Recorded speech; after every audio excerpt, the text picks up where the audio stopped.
Siantar itu adalah kota yang seksi sebenarnya. Jadi kita masih mau mencari jati diri Siantar itu sebenarnya mau diarahkan kemana. Karena Pak Jokowi sendiri, presiden kita, itu mengakuin bahwa aset masa depan Indonesia itu adalah industri kreatif. Kacamata Bung Imran, jelas, tegas, gas.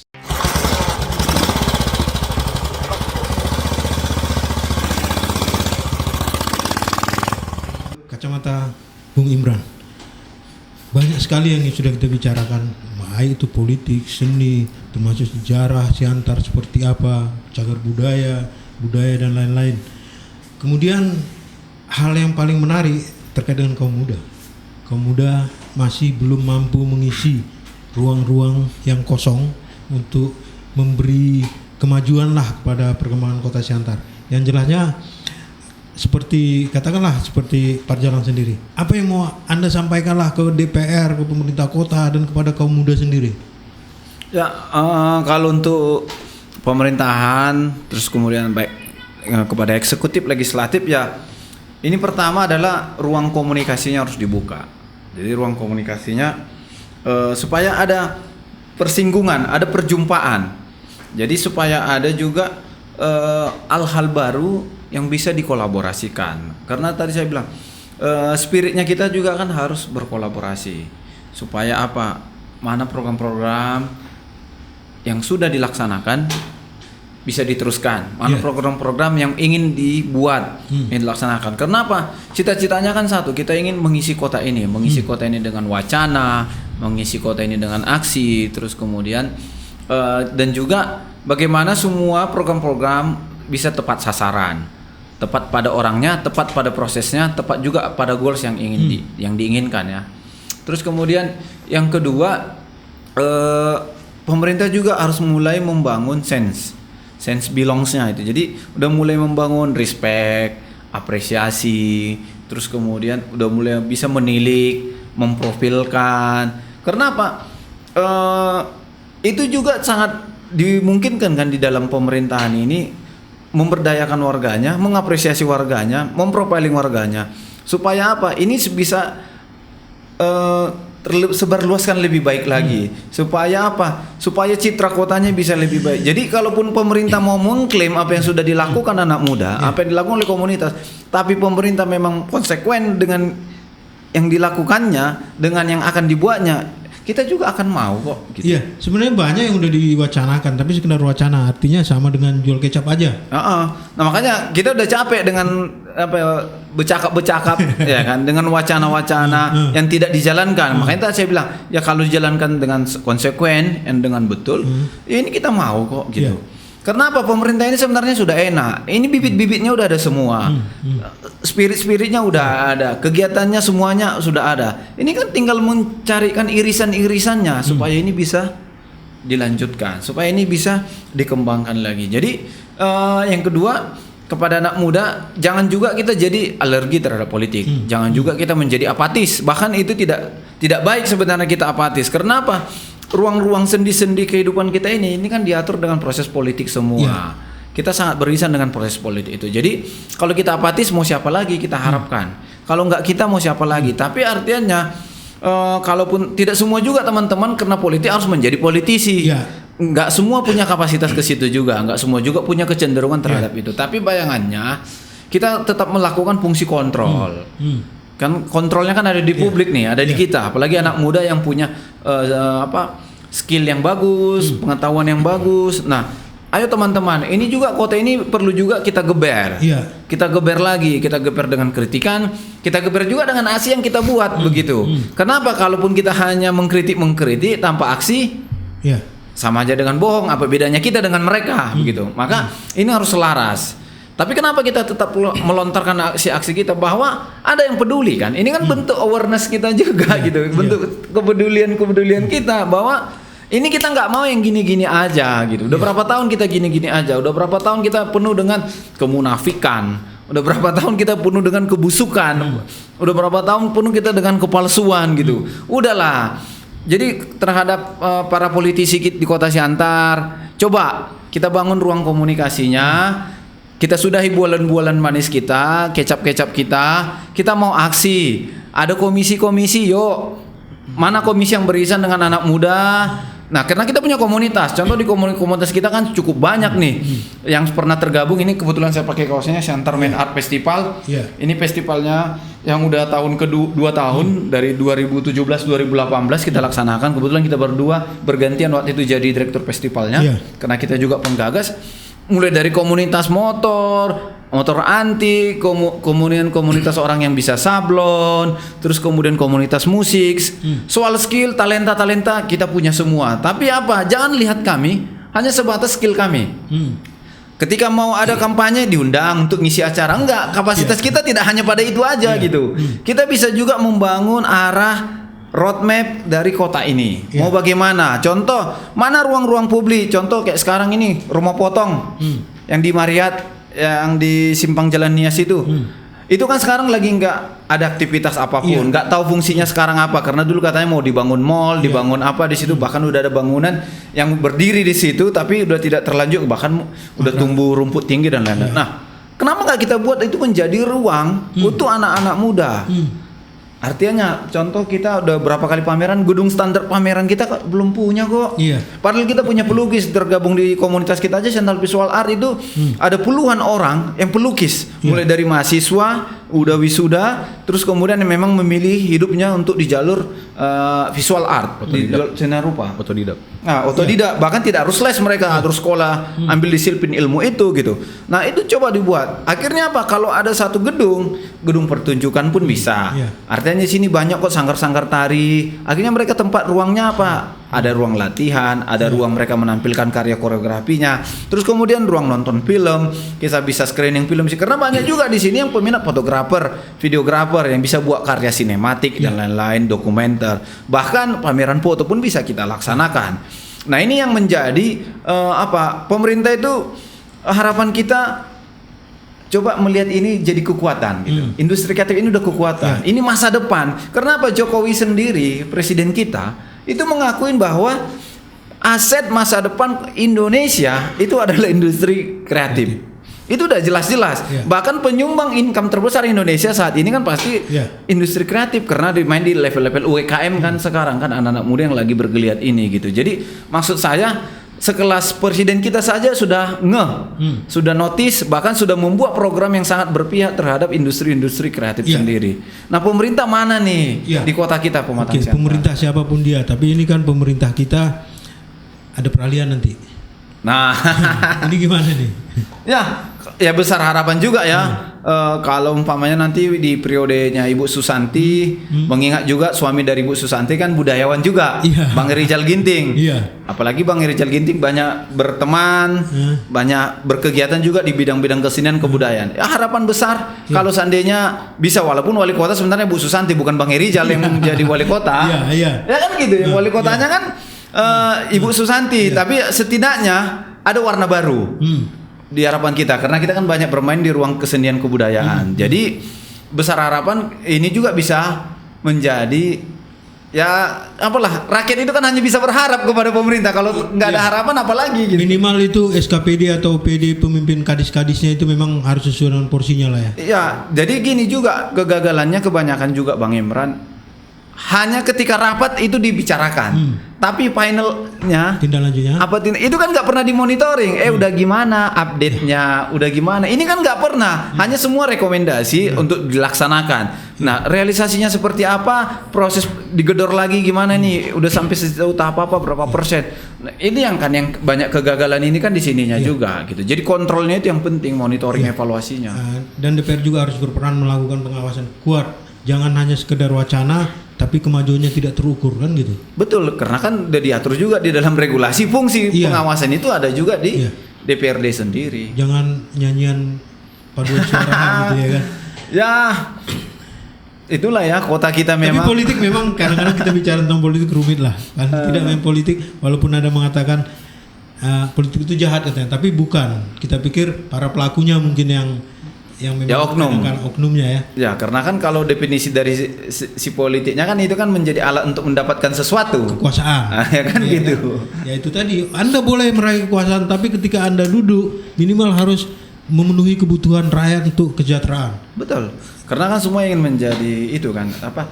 Kalau ibaratnya negara itu welfare state, negara yang sejahtera, berkecukupan, kan begitu. Iya. Itu harapannya dari politik itu sendiri. Politik itu adalah alat untuk mensejahterakan. Ya, itu dia. Kita pikir hal seperti ini kita nggak pesimis, tapi optimis dulu.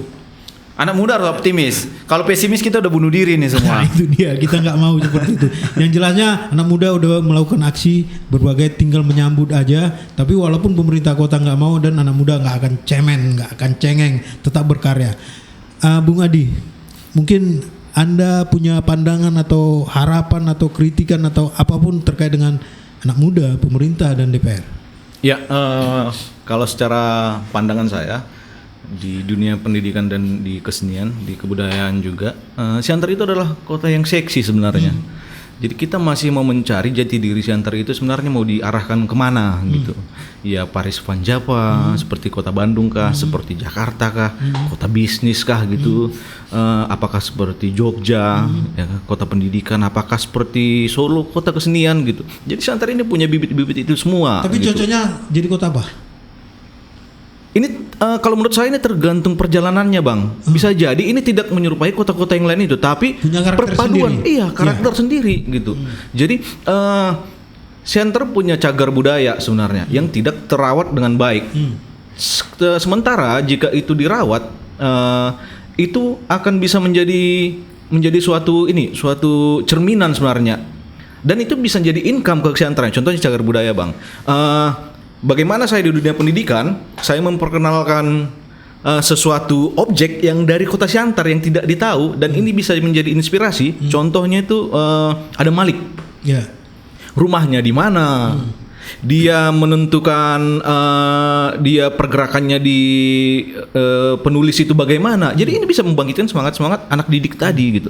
Jadi caranya bagaimana? Itu kita kelola dengan baik. Rumahnya di mana? Dia bisa dibumbui, dia pertama kali menulis itu di mana, dia menggunakan mesin tik apa, dan itu bisa jadi wisata edukasi, baik untuk mahasiswa, baik untuk itu pelajar tingkat SD sampai SMA di kota Siantar gitu. Jadi bisa dibuka wacana, yuk ini kita ada studi khusus atau kuliah lapangan atau belajar langsung ke objeknya. Nah, itu satu, ada Malik. Yang kedua ada Cornel Simanjuntak. Ya Cornel Simanjuntak kalau disetarakan dengan penyair bisa jadi maestro di bidang musik gitu dengan lagu-lagunya. Nah, itu bisa juga ada dia punya rumah tapi tidak terawat kan bisa dikelola dengan baik gitu. Nah, itu juga bisa jadi poin edukasi, bisa poin inspirasi kepada anak didik tadi, Bang. Itu merupakan situs tuh rumahnya. Situs jadinya kan bisa kan dibuat di situ seperti museum mininya dia kah gitu. Kenapa kita tidak menghargai begitu, Bang?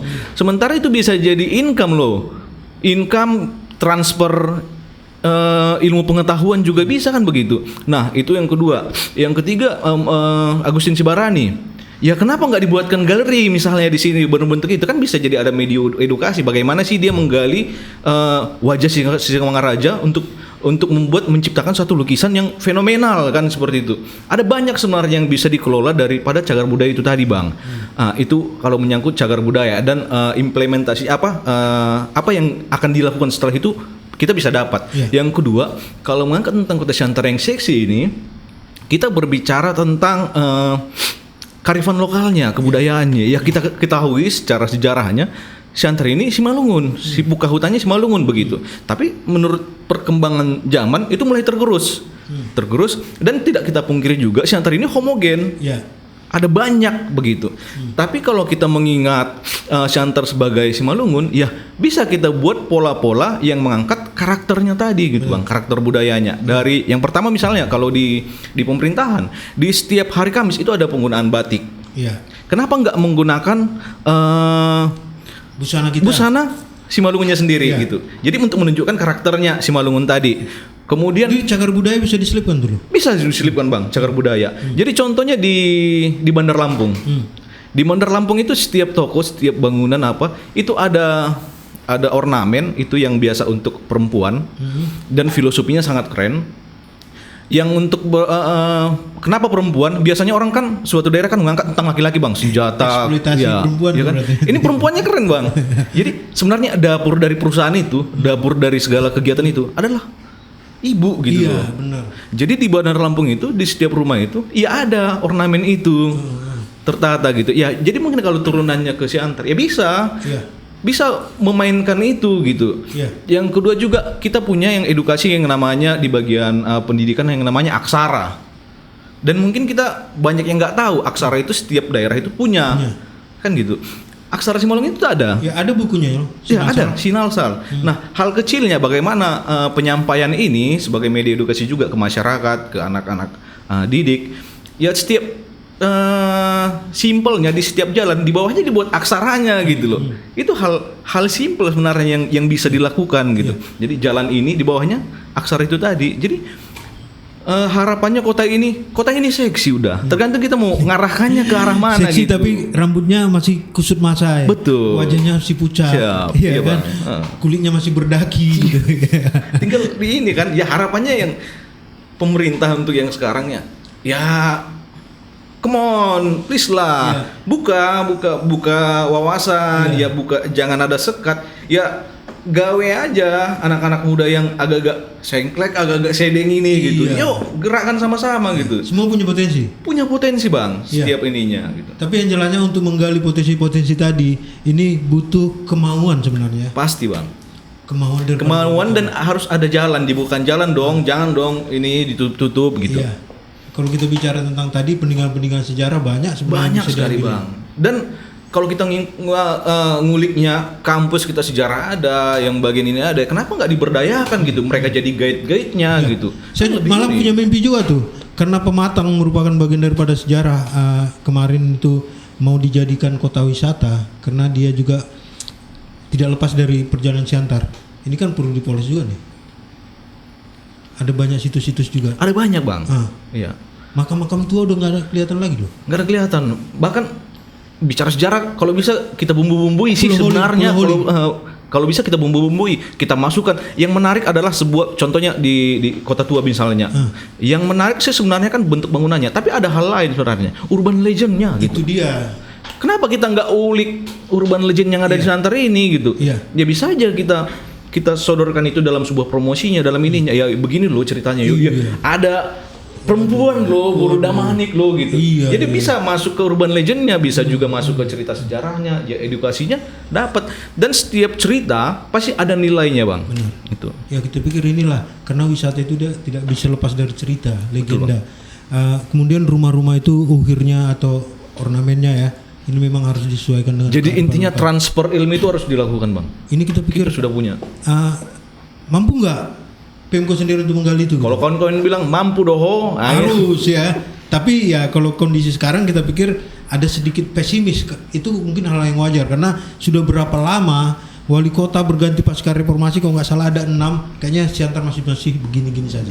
Malah mundur malah. Karena nyaman kali bang kota Siantar ini gitu. Iya. Iya. Nyaman ya? Nyaman. Deranya sejuk bisa terlena gitu. Iya terlena. Apalagi keluar malam makan ada Keluar di mana-mana. Kita nongkrong aja modal kopi, satu hari kita bisa selesai hari kita kan Iya, itu nyaman. tadi. Makanya harus lebih kejar lagi nih. Harusnya ditekan lah ya. Harus bang. Iya. Ketika kita terlena bisa bermimpi, tapi mimpinya mimpi yang nggak jelas. Padahal kalau Anda bermimpi mencapai ingin sesuatu hal, ketika Anda terjaga, jangan tidur lagi untuk mengharapkan mimpi selanjutnya gitu ya. Saya pikir terakhirlah Bung Parjalang, apa yang mau Anda sampaikan terakhir di closing statement ini?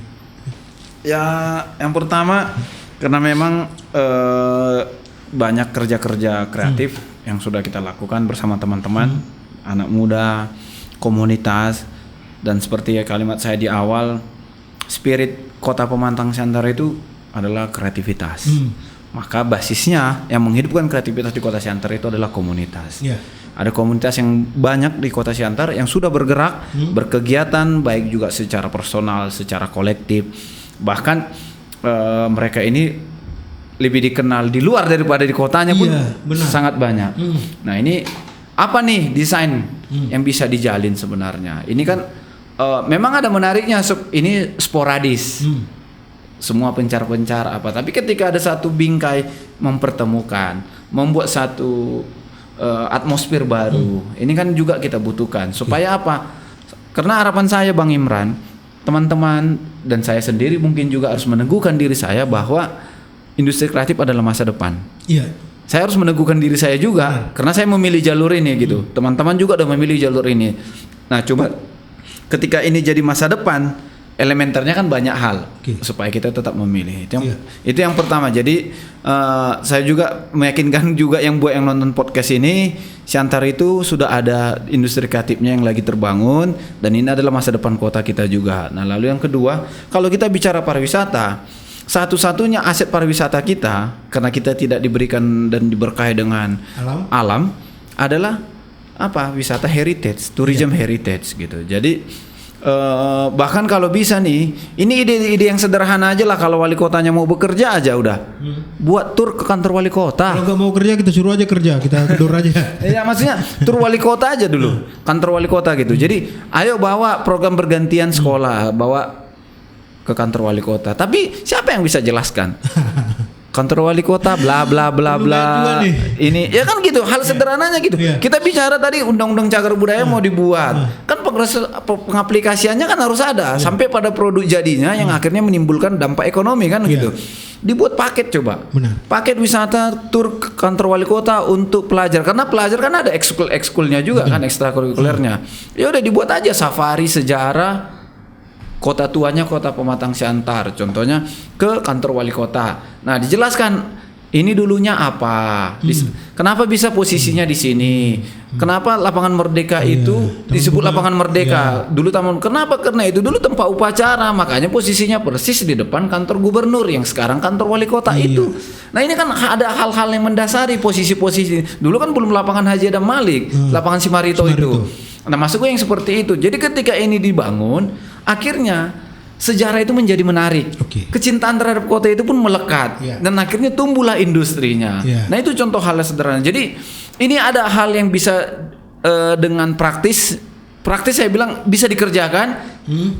Tinggal mau niat nggak loh gitu. Cepat. Iya kan gitu kan. Kenapa? Berapa sekolah di Siantar? Mulai dari PAUD, TK, SD, SMP, SMA kan bisa dibuat. Bahkan kalau kayak di DPR aja atau di apa kan ada program luar negeri bahkan 1 hari jadi presiden. Yang 1 hari jadi wali kota kecil, wali kota cilik contohnya tau. Ini kan banyak program. Nanti kita buat tuh ya. Nah, kan bisa begitu. Jadi maksud aku wali kota itu enak, mau populis aja, program populis pun banyak yang bisa buat populis. Gampang dia kalau mau jadi populis gitu. Cari isunya satu, populis 2024 Bang. Oke, thank you. Terakhir lah mungkin terakhir aja sekali ini ya. 2024 katanya. Jadi Bang Tumpak bilang udah masuk ke situ semua. Jadi harapan-harapan itu juga ini tembusannya gimana, bagaimana dengan dunia pendidikan, bagaimana dengan dunia kebudayaannya. Yang aku mau sampaikan sih sebenarnya hanya satu Bang. Siantar butuh kerjasama. Ya. Itu aja Bang. Kerjasama dengan berbagai elemen. Betul. Karena semua punya potensi. Siap. Baik itu anak jalanan, baik itu inang-inang parengge-rengge yang di Pajak Horas setiap hari harus menembus subuh untuk berjuang, baik itu dan segala macam lah itu. Ya ini kita pikir sangat diharapkan narasumber kita ini banyak tahu hal dan pemberdayaan mereka ini sekarang sedang menggeliat lah. Kita pikir kita sangat berharap mereka tidak akan berhenti dan tidak akan berhenti ya. Bergerak terus Bang. Ya. Setidaknya dari hal-hal setia pada hal-hal sederhana. Ya, kita akan dukung, tapi DPR dan Pemko harus melihat ini menjadi suatu potensi yang memang harus diberdayakan. Jadi warga Siantar dan bagi Anda dimanapun berada, perbincangan ini terserah Anda mau ngambil kesimpulan yang mana, mau ngambil yang penting yang mana, terserah. Jadi akhir kata kami mohon pamit, sampai ketemu kesempatan berbeda. Horas.